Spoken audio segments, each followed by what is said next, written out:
Bem, pessoal, procedimentos em oncologia. Dentro de tipos diferentes de procedimentos que a gente acaba entrando em contato com um paciente oncológico. Bruno, sempre esse paciente oncológico, eu farmacêutico, eu vou entrar em contato com ele e eu vou estar participando desse procedimento? Às vezes não, tá? Às vezes não. Mas você tem que ter o conhecimento de que é a técnica, né? Para entender muitas das vezes até o que aconteceu com o paciente. Porque dessa maneira a gente consegue ajudar cada vez melhor esse paciente. Então, uma primeira coisa que eu tentei colocar para vocês, tá? E de novo, ressaltando, é uma estimativa do câncer no Brasil. Tá? Esse é um dado de 2020 do INCA, onde coloca lá como do lado esquerdo aqui, a primeira coluna do lado esquerdo mostra o tipo de câncer que está sendo gerado, né, no paciente. A primeira grande coluna aqui, ó, está escrito ó, homens. Então tudo que está aqui de um amarelo clarinho aqui, né, seria relacionado aos homens. E na última grande coluna ali, que está meio de azul, um azul claro, relacionado aos dados nas mulheres. Então, se vocês olharem, né, o INCA ele separa por estados e capitais, e aí o estado é muita coisa, a capital sempre vai ser menor do que o estado. Tá? E ele separa casos, taxa bruta e taxa ajustada. Então, a gente vai olhar os casos aqui. Tá? A mesma coisa nos homens e nas mulheres. Se vocês olharem, uma incidência muito maior, lá embaixo, ó, de câncer em homem, tá? Em torno de 100 mil casos, né, em homens a mais do que as mulheres. E a gente consegue perceber que tem alguns tipos de câncer que são muito, vamos dizer, gritantes o aparecimento deles em homem ou em mulher. Então, por exemplo, homem, a gente tem muito, deixa eu botar uma cor aqui mesmo. Homem, a gente tem muito câncer de próstata, então de 65 mil. Cólon e câncer de reto também. Bruno, lá embaixo tem uns números altos pra caramba, mas olha só, são outras localizações, que não é específico em um determinado local. Todas as neoplasias, exceto pele não melanoma, câncer de pele não melanoma, e todas. Então, assim, esses 4 daqui de baixo não estão sendo tão especificados. Mas quando a gente olha, né, em homens, a gente tem de maneira gritante esses dois, e a gente pode pegar aqui também traqueia, bronco e pulmão. Seriam os 3 assim, maiores causadores de problemas nos homens. Já nas mulheres, a gente tem aqui, né, bem associado às mulheres, mama, colo de útero, e entra aqui cólon e reto. Tá? Seriam os mais gritantes. De maneira bem surpreendente, se vocês observarem aqui, câncer de tireoide, tá? De glândula tireoide, em homens a incidência é muito baixa, mas em mulher é muito alto, quase 12 mil, né, casos de câncer de tireoide em mulheres. Então a gente também ressalta bastante, né, além esses 4 primeiros aqui nas mulheres, o câncer de tireoide acontecendo nas mulheres. E quando a gente para pensar num volume total de casos, é uma grande quantidade, né? Então, aqui, ó, 297 mil, 387 mil, se você somar os dois, dá quase 500 mil de pessoas com câncer, aí, mais de 500 mil de pessoas com câncer no Brasil. Isso é uma quantidade muito grande. Em dados, né, em relação a percentual, né, de casos de ordem decrescente, a gente vê próstata, cólon de reto no homem, traqueia e pulmão, que foi o que a gente conversou. E quando a gente olha na mulher, a gente tem de novo aqueles 5 agrupados, ó, mama, 30% dos casos, né, em média. Mesma coisa o câncer de próstata no homem. Se você olhar, tá, os que são top 1 estão envolvendo, tá, hormônios, tanto no homem quanto na mulher. Tá bom? Cólon e reto, que está envolvido diretamente cólon em reto? Alimentação.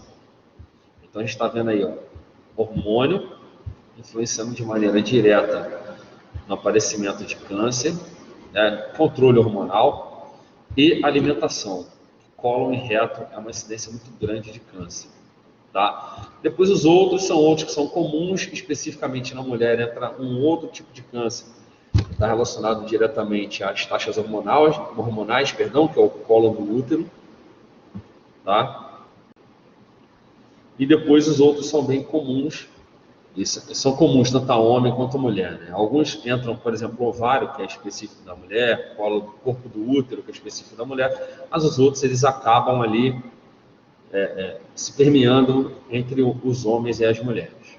Uma ideia relacionada às modalidades de tratamento desse câncer, porque a gente já consegue observar aqui, a incidência ela é muito alta em homens e mulheres, mais em homens do que em mulheres. Os dois tipos de câncer mais gritantes que a gente tem, tanto no homem quanto na mulher, estão envolvidos com sistemas hormonais. O segundo top 2 assim, dos tipos de câncer, tanto no homem quanto na mulher, estão envolvidos com alimentação. E aí existem diversas maneiras da gente fazer um acompanhamento do paciente que está passando por neoplasia. Esse paciente ele precisa ser monitorado constantemente, e ao mesmo tempo que ele é monitorado constantemente, ele vai ser analisado o seu perfil de possibilidade de se fazer um procedimento ou não. O que isso quer dizer? Todos os tipos de câncer, eles são eletivos à cirurgia? Não, não são eletivos à cirurgia. Existem alguns tipos de câncer que a gente não vai fazer cirurgia, tá? E a gente fica fazendo outras modalidades de tratamento. Então eu listei para vocês aqui, bem rapidamente, algumas modalidades de tratamento. Uma modalidade que é bastante utilizada, tá, é a radioterapia. Eu botei essa foto, que é uma radioterapia sendo feita em feixe, né, único, direcionado. Então vai ser feita uma emissão aqui em determinada parte do corpo do paciente. Então ela é mais localizada, né, do que, por exemplo, no tratamento quimioterápico, que o paciente toma o medicamento pela veia e vai atuar no corpo inteiro. Ela é mais localizada em determinada região, onde é marcada a região. Se vocês olharem, está marcada aqui a região aonde vai a radiação, ela vai chegar, né, a radiação ionizante, e esse paciente ele vai receber. Porém, se a gente parar e olhar, ele vai receber essa radiação não numa área totalmente específica e pontual, mas num campo maior, vamos dizer assim, de atuação, do que somente num campo específico onde esteja acontecendo o câncer. Como assim que você está dizendo isso, Bruno?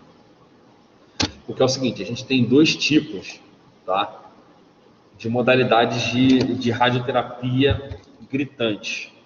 Tá? Uma é chamada de teleterapia, que é o que vocês acabaram de ver aqui nessa foto. Tá? E por que eu vou estar fazendo, então, essa radioterapia? Né? Tanto a teleterapia, quanto que a gente vai ver logo depois, aqui é um esquema da teleterapia, a gente vai falar da braquiterapia. Tá? Eu vou explicar para vocês a ideia da braquiterapia. O que a gente pode estar fazendo, tá? Essa teleterapia ou a braquiterapia? A intenção de estar utilizando, né, um radioterápico, ou perdão, uma radiação ionizante, para o alívio do paciente e melhorar a qualidade de vida.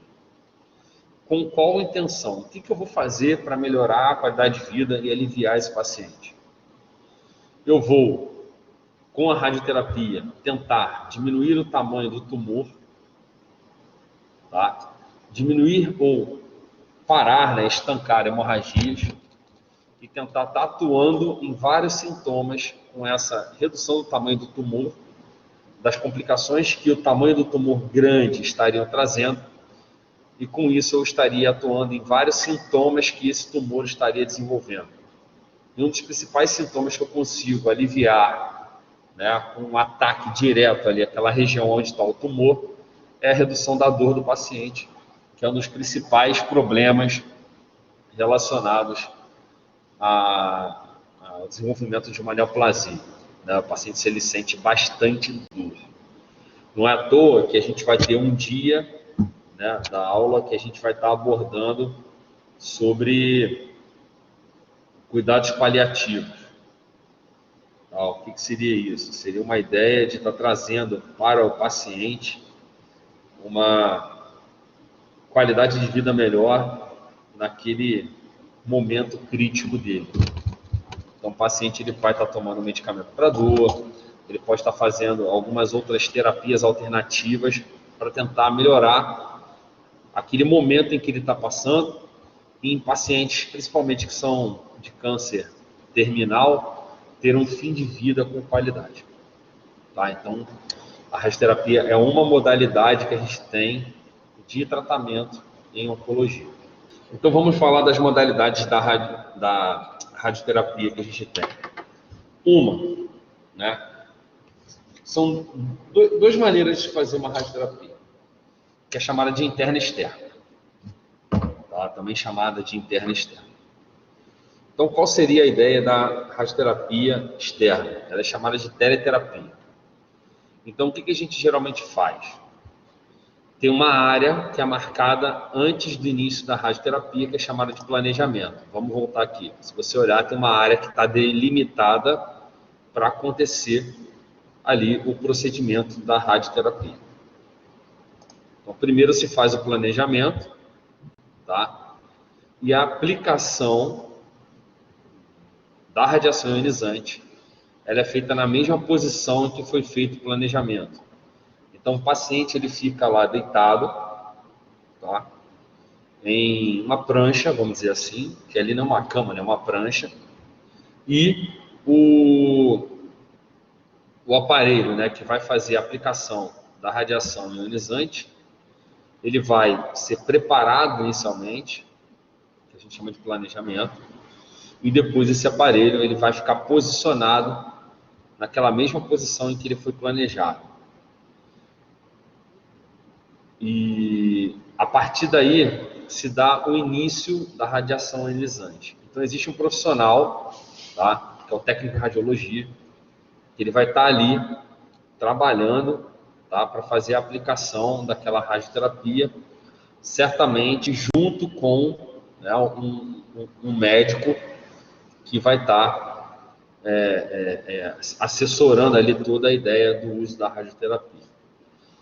E aí esse paciente ele vai sofrer uma aplicação de radiação ionizante naquele local do planejamento durante alguns poucos minutos, tá? Não é muito tempo, não. E tudo isso é monitorado através de um circuito de televisão com alto-falante para, a todo momento, se o paciente sentir alguma coisa, algum desconforto, ele está relatando e o técnico interrompe ali e ele vai até o paciente para poder tentar fazer os cuidados ao paciente em cima do que ele reclamou. Certamente, esse técnico ele vai ficar protegido. Então, geralmente tem, né, uma cabine, né, ou uma placa de chumbo entre o aparelho de radiação ionizante e o técnico que vai estar gerando ali toda a manobra para a introdução da radioterapia, tá? Então, geralmente o paciente, durante o tratamento, ele não sente dor, tá? A radiação não é sentida nem ouvida. Então, o paciente ele fica lá deitado, não entende o que está acontecendo, porque ele não vai perceber o que está acontecendo, porque a radiação vai passar por ele e ele não vai sentir nada, mas vai atacar as células neoplásmicas, tá bom? Então, esses equipamentos que a gente vê, como exemplo esse aqui, né, de radioterapia, são aceleradores lineares. Então, o que eles vão fazer? Eles utilizam raio-x, tá? Então, a gente tem máquinas de raio-x emitindo radiação através de raio-x, com esses aceleradores lineares. Pode ser em máquinas ou equipamentos com fonte radioativa, como, por exemplo, raio gama. E aí, como que acontece isso? Nesse desenho mostra aqui, né, vamos dizer assim, numa amplitude maior de como que é o aparelho. Então, aqui você tem um acelerador linear, ele é reto, tá vendo? Ele não fica rodando com a nossa radiação ionizante. Então, o paciente ele vai ficar deitado lá naquela prancha, que é uma prancha móvel.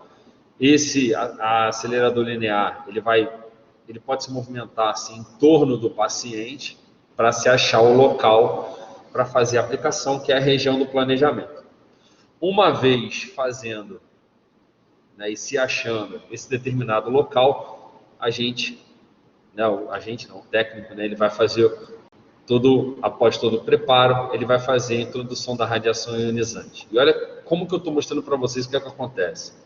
Aqui nessa região é onde vai ser a emissão dos raios-x, ou radiação gama. E se vocês olharem, ela não vem só ali naquela região que foi marcada, ela acaba contemplando, tá, outras regiões. Então, o meu campo de ação é um campo maior de ação. Se vocês pararem para pensar em relação a outros procedimentos, como a quimioterapia, né, a quimioterapia ela vai pegar o corpo inteiro, né, porque o medicamento ali, a substância vai ser colocada no sangue e vai correr pelo corpo inteiro do paciente. Tá? Então aqui, vamos dizer assim, é um pouco melhor, porque na teleterapia você vai usar uma ideia de radiação ionizante em uma determinada área localizada. Há um outro tipo de cirurgia, de radioterapia que a gente tem, tá? É chamada de braquiterapia. Então, como que é feita essa braquiterapia? Tá? Ela é extremamente mais localizada. Então, por exemplo, essa foto aqui que eu peguei para vocês é uma aplicação, tá, de sementes radioativas em um paciente que tenha câncer de próstata. Tá bom? Então, aqui está um paciente, ele é colocado lá numa maca, né, numa pose. Esse tipo de procedimento é muito utilizado para câncer de próstata e de ovário. Tá? Usa bastante. E aí a gente tem uma sonda, né, que é colocada aqui, acoplada, que entra na região do ânus do paciente para poder segurar ali e não deixar a próstata ficar se movimentando. E na parte superior, né, dessa sonda, né, de ultrassom, tem uma agulha. Então, o que essa agulha vai fazer? Essa agulha ela vai sendo introduzida, né, e após ela ser introduzida lá na região aonde que está o tumor, vai sendo deixado, tá, sementes, chamado de semente, né, mas nada mais é do que o quê? Esses produtos aqui são os isótopos radioativos, né?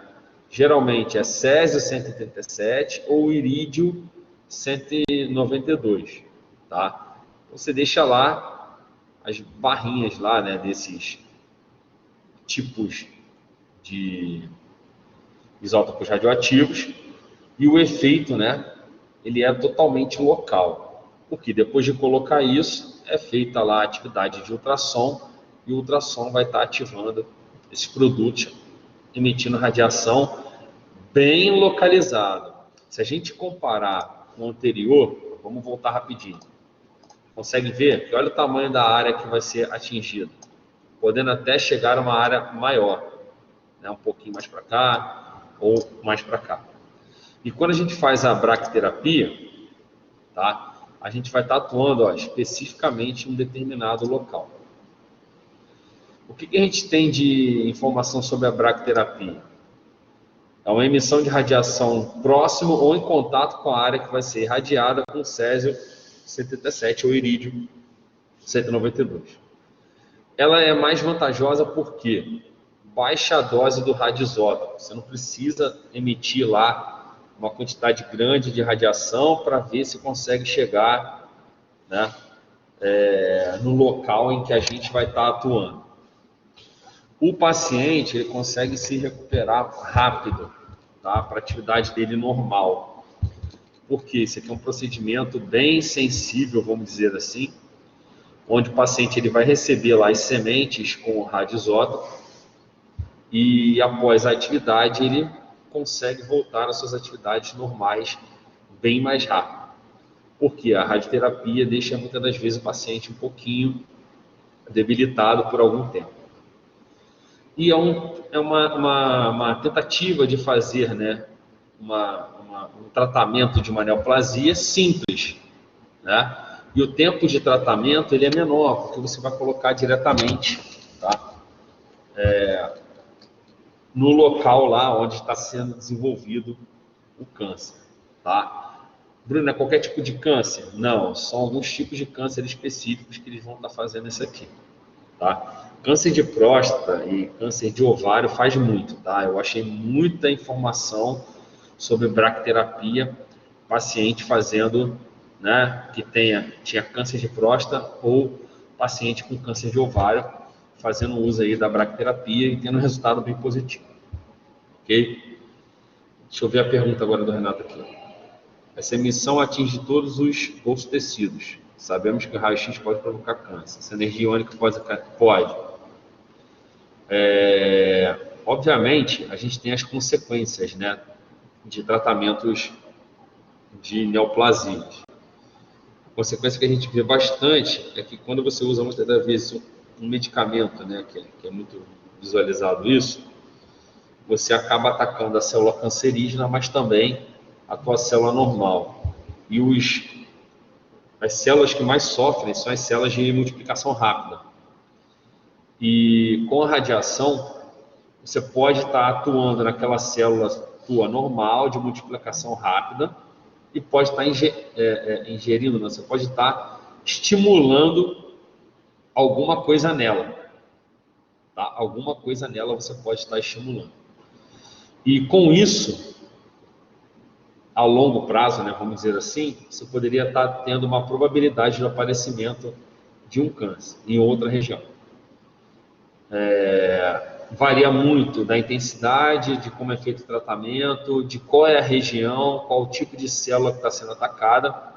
Mas como a gente viu lá na aula anterior, nem sempre, tá? Nem sempre a gente tem, né, aqueles genes virando proto-oncogenes, né? Então, às vezes, a gente tem a recuperação. Então, pode ser que essas células estão recebendo a radiação, né? Vamos supor que eu quero fazer o efeito aqui e está aqui recebendo a radiação. Essas células recebam a radiação e consigam se recuperar. Tá? E aí a gente não tem um momento específico em que a célula vai decidir, né, após o estresse que ela vai sofrer, entrar num processo neoplásico. Entendeu, Renato? Mas a probabilidade ela existe, como o pessoal usar, né, e entrar em contato com qualquer tipo de radiação. Qual outro tipo de procedimento, né, a gente pode estar fazendo aí de tratamento no paciente com câncer? A gente tem a quimioterapia, que é o método mais tradicional que a gente já acaba vendo, né, bastante. Então, a quimioterapia, a gente utiliza substâncias químicas, né, chamadas quimioterápicos, que a ideia é a atuação em sistemas biológicos. E a ideia da quimioterapia é utilizar essa substância em câncer, tá, para atacar as células cancerígenas. Mas sabemos que nem sempre a gente vai conseguir atacar somente as células cancerígenas, né? E como eu acabei de falar, algumas células normais de multiplicação rápida acabam sofrendo bastante com essa terapia, quimioterapia antineoplásica ou antiplástica, tá? Também é um sinônimo que existe sobre o uso de quimioterápicos em neoplasia, ok? A gente sabe que essa quimioterapia ela pode ser utilizada de algumas maneiras diferentes, tá? Então, coloquei para vocês aqui classificação da quimioterapia. A quimioterapia ela pode ser classificada em, vamos lá, quimioterapia curativa. E qual é a intenção da quimioterapia curativa? Eu acho que é bem sugestivo, né, o que a quimioterapia curativa vem para mostrar. Ela é utilizada para conseguir controlar completamente o tumor. Ou seja, você vai reduzir, acabar com aquela massa tumoral e você vai extinguir aquela massa tumoral e você vai ter a cura, né, da neoplasia. Então, por exemplo, existem alguns tipos de câncer como linfoma de Hodgkin, leucemia aguda, carcinoma de testículo, coriocarcinoma gestacional, entre outros tumores. A quimioterapia ela consegue ser curativa, né? Pode ser utilizada e vai garantir a cura somente a quimioterapia. Um outro tipo que a gente tem de quimioterapia é chamada de quimioterapia adjuvante. Tá? A ideia da quimioterapia adjuvante é quando se segue uma cirurgia curativa. Ou seja, qual é o intuito então, Bruno, de você fazer uma quimioterapia adjuvante? A ideia é você esterilizar as células residuais naquele local onde tem, né, o câncer, ou as células circulantes, com a intenção de fazer o quê? Diminuir a probabilidade de metástase, tá? De grandes distâncias ou micrometástase logo ali no entorno, tá? Então, por exemplo, a quimioterapia adjuvante, ela é feita para tentar, vamos dizer assim, segurar um pouco o tumor, tá? Segurar a progressão, tipo, dar uma estagnada nele, para que logo após se faça uma cirurgia diretamente relacionada àquele câncer e o paciente seja operado e você consiga evitar que alguma coisinha tenha ficado daquele câncer para que se desenvolva, né, câncer em outras regiões. Então, por exemplo, a quimioterapia adjuvante aplicada a câncer de mama, né, em estágio 2, vai ser operada. A paciente ela recebe a quimioterapia, né, após a cirurgia, para se alguma célula que esteja ali residual, né, do câncer, ou uma possível célula de metástase, ela seja segurada e a gente trava aí o crescimento do tumor, faz a cirurgia e trava o espalhamento, né, pós-cirurgia de alguma célula residente que ficou lá. Um outro tipo de quimioterapia que a gente tem depois, ó, quando se segue a cirurgia curativa. Então a gente faz, na verdade, vai depender também do paciente, né? A gente pode estar fazendo imediatamente logo após a cirurgia, né? Que aí você já segura o que está lá. Mas se tiver uma incidência grande, né, de metástase, se avalia se pode fazer imediatamente antes, tá? Mas o comum é logo após a cirurgia, né? Faz a cirurgia e já faz logo a quimioterapia para tirar qualquer coisa que possa ter ficado lá, tá? Já a neoadjuvante ou prévia é quando a gente faz de maneira antecipada, tá? Então, olha lá, a gente utiliza para obter uma redução parcial do tumor. Então, a neoadjuvante, você vai reduzir o tamanho do tumor. Por quê? Porque alguns tipos de tumores são tão grandes que quando o cirurgião vai tentar fazer a remoção desse tumor, para ele fica complicado. A neoadjuvante, Mayara, que é prévia, tá? Que é antes.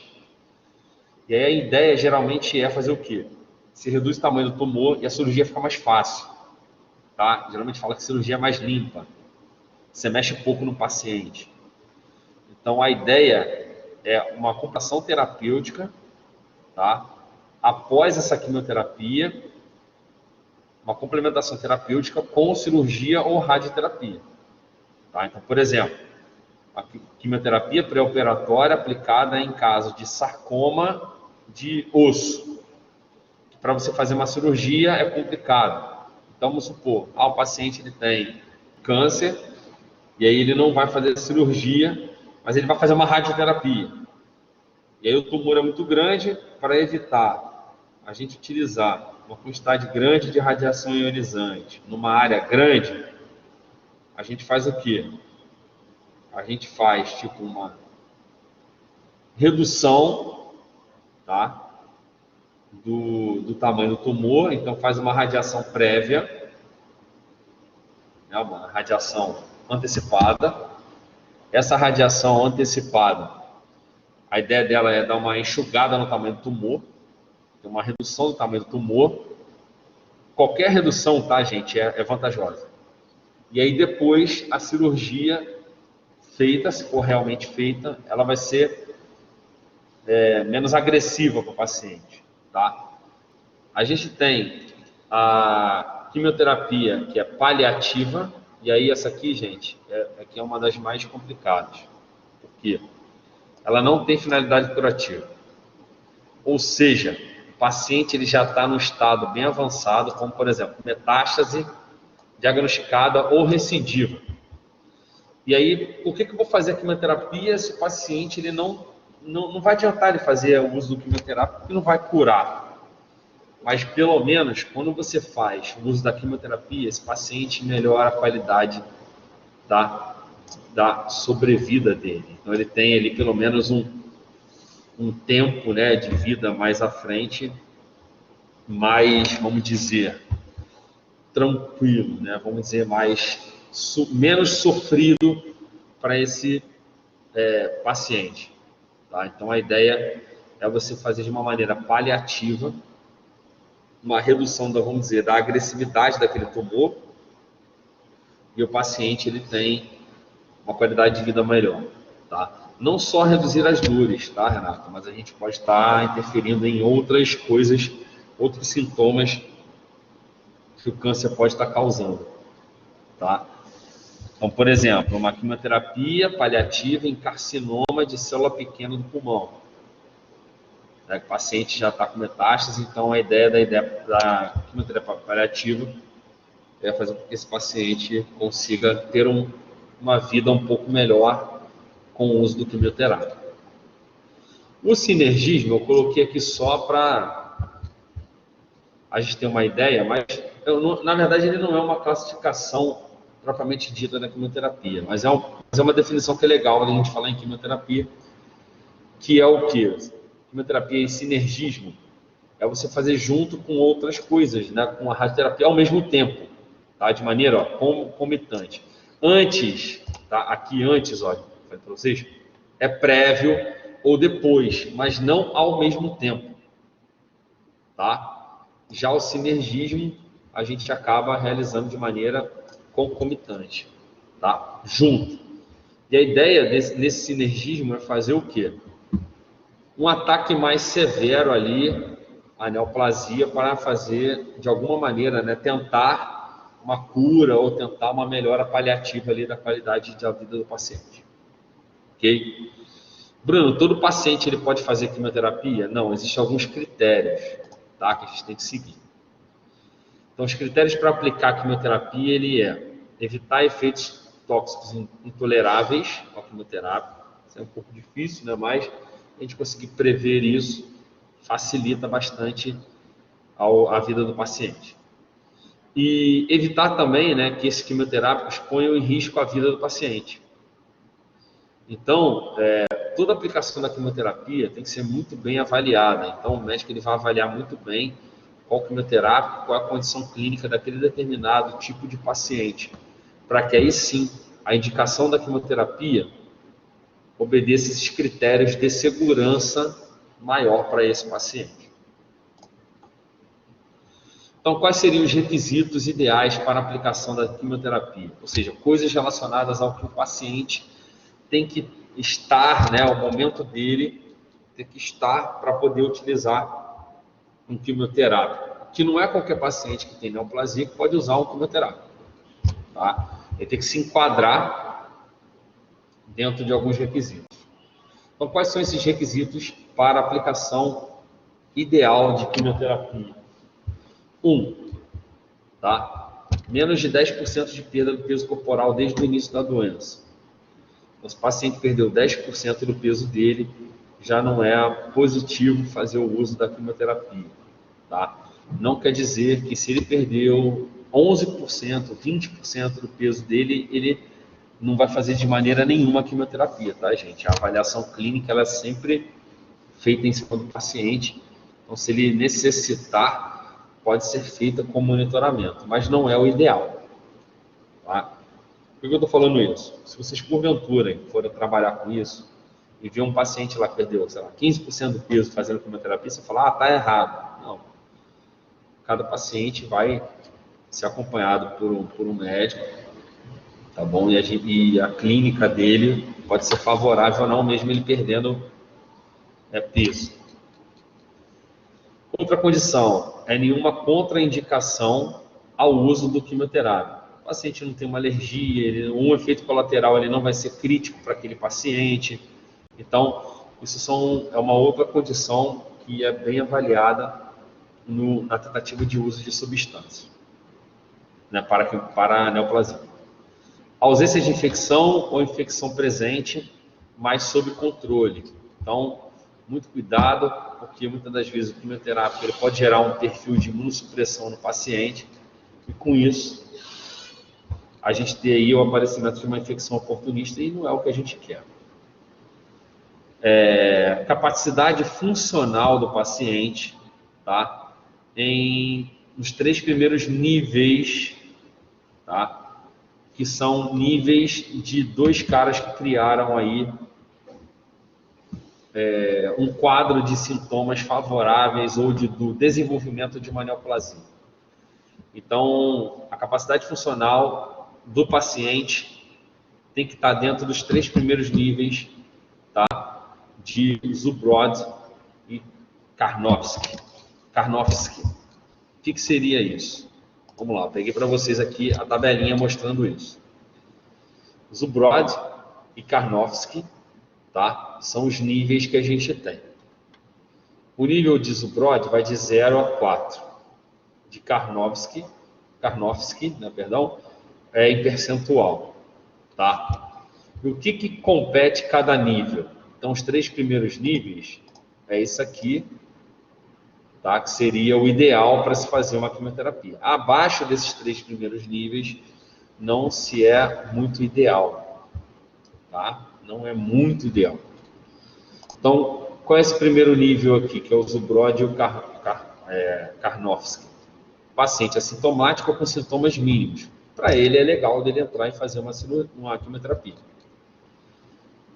Né? Ele se enquadra em Zubrod 0 e Karnofsky de 100 a 90%. Nível 1, 89 ou 70 de Karnofsky. Paciente sintomático, mas com capacidade de atendimento ambulatorial. Ou seja, ele está sofrendo muito pouco, mas ele está sofrendo ali com alguns sintomas. Nível 2, 69 a 50%, paciente no leito menos da metade do dia. Ou seja, o paciente ele fica no leito, mas ele consegue levantar, fazer alguma coisa. Ou seja, ele tem uma mobilidade maior. Esses 3 aqui seriam os critérios onde seria interessante o paciente ser enquadrado. Daí eu consegui, né, algumas informações relacionadas a esses percentuais dentro de cada uma das 2 classificações, tá? E aí, só voltando para vocês, até 50% seriam os 3 primeiros níveis, né? Então, o que seria indicado para um paciente fazer a quimioterapia é até aqui, onde eu marquei um quadradinho vermelho, tá? Então, de acordo com o Karnofsky, né, 100% seria um paciente normal, sem queixas, sem sinal, né, de doença, mas foi diagnosticado lá, né, que tem alguma coisa tumoral, mas os sinais gritantes da doença não aparecem, então a quimioterapia pode ser aplicada. 90% atividade normal, poucos sinais, sintomas de doença. 80% atividade normal, com alguma dificuldade, alguns sinais e sintomas. 70% capaz de cuidar de si próprio, incapaz de atividade normal ou trabalho. Então, ele cuida dele mesmo, mas ele fica debilitado para algumas coisas. 60% a necessidade de alguma ajuda, capaz de cuidar da maioria das necessidades próprias. Precisa de ajuda, mas não para tudo. 50%, aí aqui já começa a ficar um pouco mais crítico. Frequentemente necessita de ajuda e necessita de atenção médica frequente. Esse aqui, o 50% é o limite. Tá? É o limite máximo, vamos dizer assim, onde o paciente ele seria aplicável a fazer o uso de uma quimioterapia. Tá? Abaixo disso aqui não seria indicado. Não é o ideal, deixa eu só voltar para vocês verem o que está escrito aqui. Ó. Não é ideal se aplicar a quimioterapia. Tá? Mas, dependendo da condição do paciente e uma necessidade boa, pode se fazer. Tá? E aí, clinicamente, esse paciente vai ser muito mais monitorado. Tá bom? Mas a gente tem as outras alternativas. Tá. Então, a Dizubrod eu peguei aqui também. Ó. Tá? É muito parecido. Tá? É muito parecido uma com a outra. Mas são duas escalas que são utilizadas. E no caso da Zubrod, são essas três aqui. A 0, a 1 e a 2. Né? Que tem a ideia dos 50% também. Então, o que é a escala de Zubrod? 0, paciente assintomático. 1, sintomático em ambulatório, restrito à atividade física extenuante, capaz de realizar um trabalho de natureza leve. 2, sintomático, mais de 50% na cama durante o dia, ambulatorial e capaz de fazer autocuidado, mas incapaz de realizar qualquer atividade de trabalho. Ou seja, ele está meio que debilitado, mas não totalmente debilitado. Então, isso aqui seria também a escala de Zubrod, onde estaria enquadrado ali o paciente para fazer o uso da quimioterapia. Outros requisitos são requisitos laboratoriais, tá? Então, por exemplo, contagem de célula de sangue, dosagem de hemoglobina, né, e outros valores, tá, são exigidos. Então, tá aqui, eu botei os valores, tá bom? Dosagem sérica de ureia, creatinina, bilirrubina, ácido úrico, transaminase. Tá? Aqui tem os valores limites, né? E aqui os valores, né, da contagem de células e de hemoglobina, que seria os valores, os requisitos ideais para que esse paciente seja eletivo aí para aplicações de uma quimioterapia. Tá? Então a gente enquadra aquelas escalas, algumas coisas e parâmetros bioquímicos também. O último tópico que eu vou falar para vocês, tá, é sobre a cirurgia. Seria uma das etapas, né, de procedimentos dentro da oncologia. Então, o que é a cirurgia oncológica? É o tratamento mais antigo. Por quê? Eu mostrei para vocês na aula anterior, né, alguns dados falando sobre procedimentos bem antigos de retirada de tumor. Tá? Mas a cirurgia é o principal tratamento de tumores sólidos. Tá? O mais indicado, vamos dizer assim, mais dentro de uma probabilidade alta de resolução. O cirurgião é um membro da equipe, entre outros membros, né, da equipe multiprofissional, mas na cirurgia especificamente não tem o farmacêutico, e é raro o cirurgião ser o primeiro profissional a ter contato com o paciente, né? Então a gente tem outros profissionais de saúde que entram em contato também com o paciente. Então, no século XIX, quando eu mostrei para vocês, né, iniciou-se com uma remoção grosseira, né, daquela massa tumoral. No final do século XIX, as cirurgias eram mais radicais e até mutiladoras. Tá? E no século XX entrou a terapia com raio-x e a quimioterapia em 1920 e 1940. E aí o que aconteceu com a introdução dessas outras terapias aqui que iriam entrar como ajudantes na cirurgia, né? Eles iniciaram ajudando a cirurgia.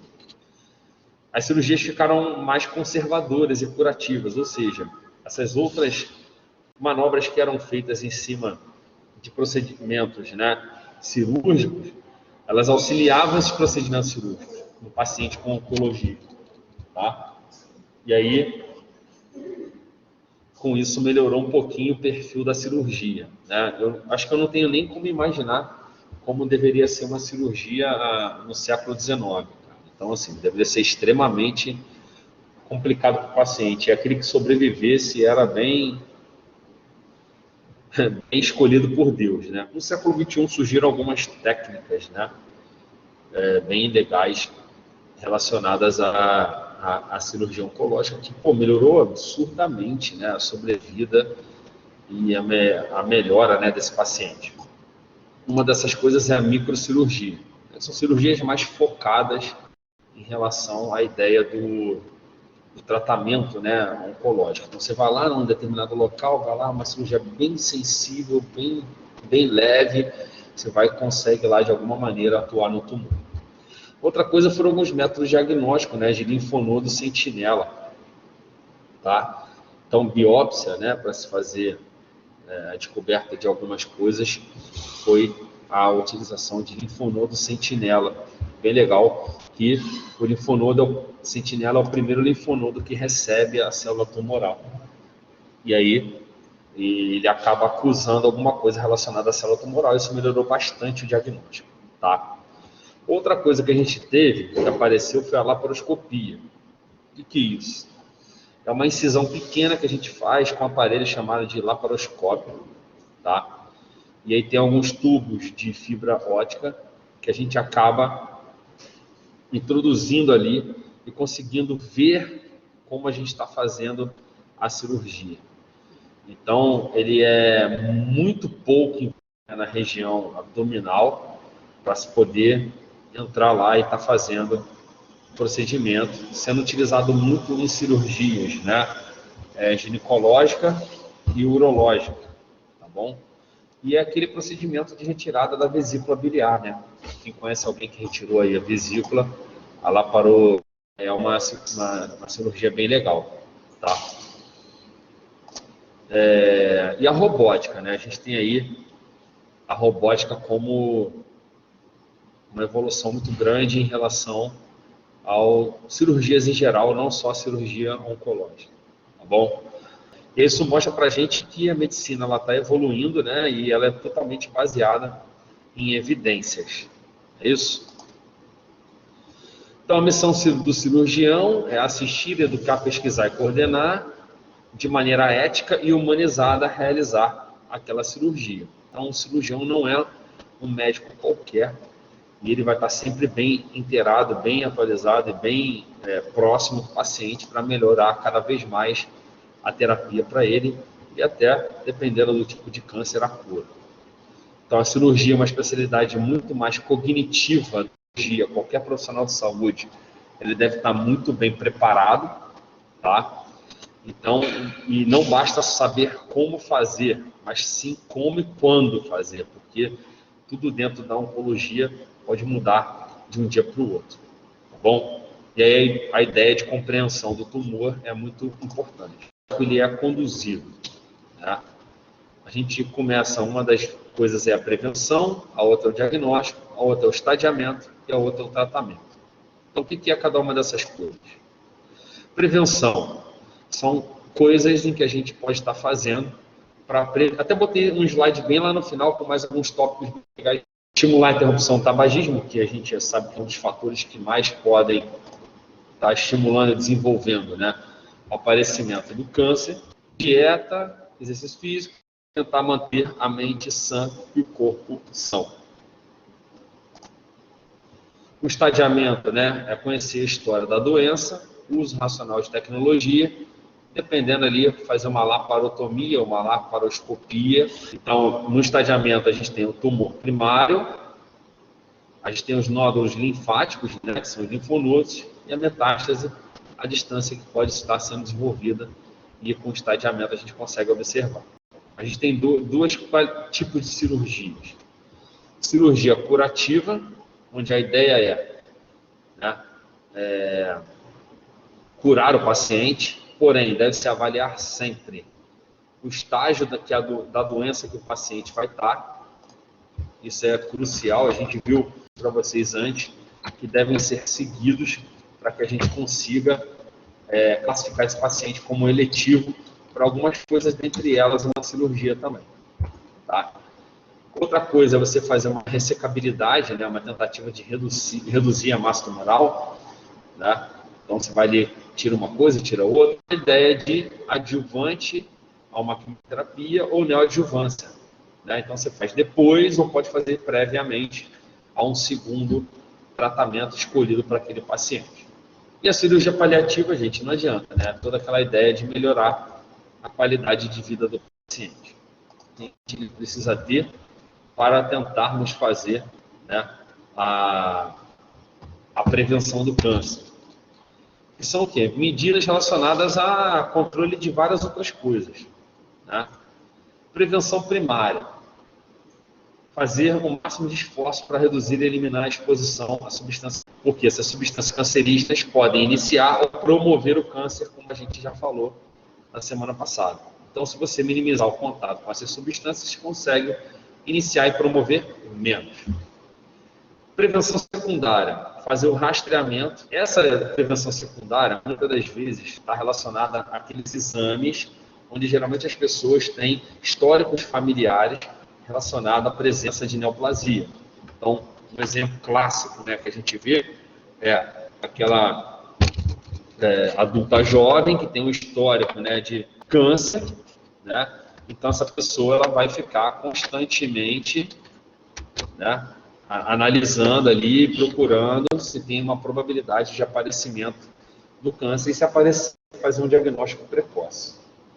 Tudo bem? E a terciária é tratar o paciente, acompanhando esse paciente, e o tratamento ser escolhido para prevenir complicações clínicas ou até a morte desse paciente. Então a gente tem essas 3 ideias aí relacionadas, tá bom, ao prevenção do câncer.